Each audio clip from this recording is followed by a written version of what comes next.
नमस्कार मेरी प्यारी बहनों।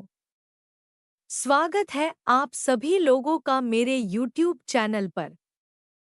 प्लीज़ आप सभी लोग मेरे चैनल को लाइक व सब्सक्राइब अवश्य करें। आइए आज मोक्षदा एकादशी व्रत की कथा सुनते हैं। गोकुल नाम के नगर में वैखानस नाम का राजा राज्य करता था। उसके राज्य में चारों वेदों के ज्ञाता ब्राह्मण रहते थे। वह राजा अपनी प्रजा का पुत्रवत पालन करता था। एक बार रात्रि में राजा ने एक स्वप्न देखा कि उसके पिता नरक में हैं। उसे बड़ा आश्चर्य हुआ।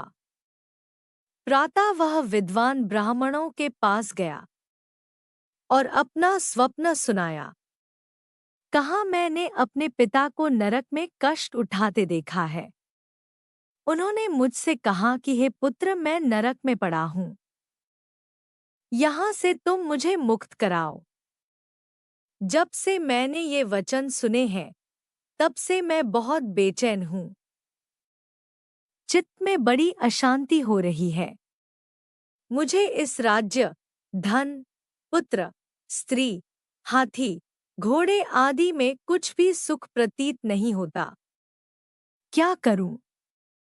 राजा ने कहा, है ब्राह्मण देवताओं, इस दुख के कारण मेरा सारा शरीर जल रहा है। अब आप कृपा करके कोई तप, दान, व्रत आदि ऐसा उपाय बताइए जिससे मेरे पिता को मुक्ति मिल जाए।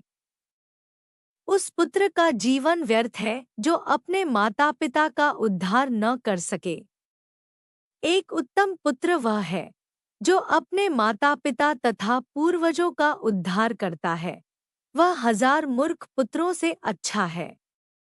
जैसे एक चंद्रमा सारे जगत में प्रकाश कर देता है, परंतु हजारों तारे नहीं कर सकते। ब्राह्मणों ने कहा, है राजन, यहाँ पास ही भूत भविष्य वर्तमान के ज्ञाता पर्वत ऋषि का आश्रम है।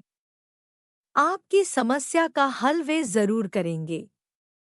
ऐसा सुनकर राजा मुनि के आश्रम पर गया। उस आश्रम में अनेक शांत चित्त योगी और मुनि तपस्या कर रहे थे। उसी जगह पर्वत मुनि बैठे थे। राजा ने मुनि को साष्टांग दंडवत किया। मुनि ने राजा से सांगोपांग कुशल पूछी। राजा ने कहा कि महाराज, आपकी कृपा से मेरे राज्य में सब कुशल हैं, लेकिन अकस्मात मेरे चित्त में अत्यंत अशांति होने लगी है। ऐसा सुनकर पर्वत मुनि ने आंखें बंद की और भूत विचारने लगे। फिर बोले, हे राजन, मैंने योग के बल से तुम्हारे पिता के कुकर्मों को जान लिया है। उन्होंने पूर्व जन्म में कामातुर होकर एक पत्नी को रति दी, किंतु सौत के कहने पर दूसरे पत्नी को ऋतुदान मांगने पर भी नहीं दिया। उसी पापकर्म के कारण तुम्हारे पिता को नरक में जाना पड़ा। तब राजा ने कहा, इसका कोई उपाय बताइए। मुनि बोले, हे राजन, आप मार्गशीर्ष एकादशी का उपवास करें और उस उपवास के पुण्य को अपने पिता को संकल्प कर दें। इसके प्रभाव से आपके पिता की अवश्य नरक से मुक्ति होगी। मुनि के ये वचन सुनकर राजा महल में आया और मुनि के कहने अनुसार कुटुंब सहित मोक्षदा एकादशी का व्रत किया। इसके उपवास का पुण्य उसने पिता को अर्पण कर दिया। इसके प्रभाव से उसके पिता को मुक्ति मिल गई और स्वर्ग में जाते हुए वे पुत्र से कहने लगे, हे पुत्र, तेरा कल्याण हो। यह कहकर स्वर्ग चले गए। मार्गशीर्ष मास की शुक्ल पक्ष की मोक्षदा एकादशी का जो व्रत करते हैं, उनके समस्त पाप नष्ट हो जाते हैं।